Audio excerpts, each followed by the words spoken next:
Ooh, I need this. Elise. I need this.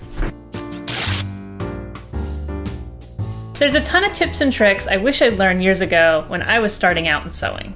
And today we are going to share 5 of those tips with you. Number 1. Keep your needle pressed down into your project while lifting your machine's foot.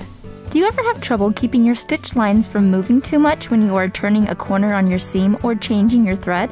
Simply leave your needle pressed down through your fabric when making these adjustments, and your seam won't jump at all.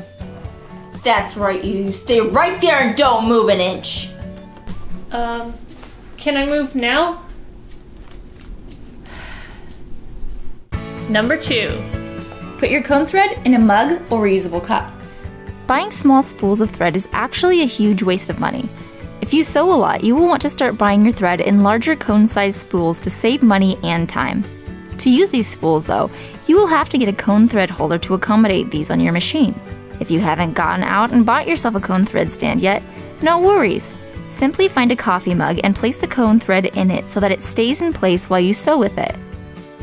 Or even better, get one of those straw lid smoothie cups, put your thread in the cup, thread your thread through the straw hole, and close the cup for a nicely controlled cone thread holder. Ooh, I need this. Hey! I need this. Number 3. Use smooth tumbled rocks to quickly hold your pattern down before you start cutting. This is an absolute time saver. I used to think I had to pin my patterns to my fabric before cutting it, but this takes forever. Eventually, after this process drove me crazy, I figured out that I could just take a big bag of tumbled rocks, spread them out over the pattern, and bam! Pattern is weighed down and ready to be cut. The extra nice thing about using these rocks is they are still low to the ground and don't get in the way of your hand or scissors. Once you're done, simply scoop them back up and toss them in the bag to be used again later. Ooh, are you dividing with crystals? Can you tell me my fortune? Seriously, we just demonstrated this. So can you? Fine. Number 4. Glue a measuring tape to the side of your cutting table to make measuring quick and easy. If you have to cut a lot of strips of fabric at certain lengths, cutting boards can be a pain to measure on.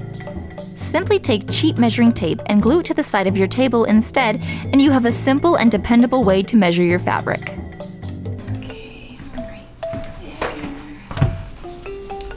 What are you doing to our dining room table?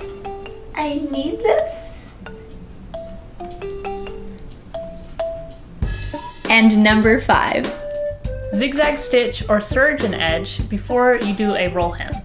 Instead of trying to roll hem your fabric straight, I recommend you zigzag the stitch at the top or serge it, and then roll your fabric over so that you have a nice, sturdy edge to control your roll hem with.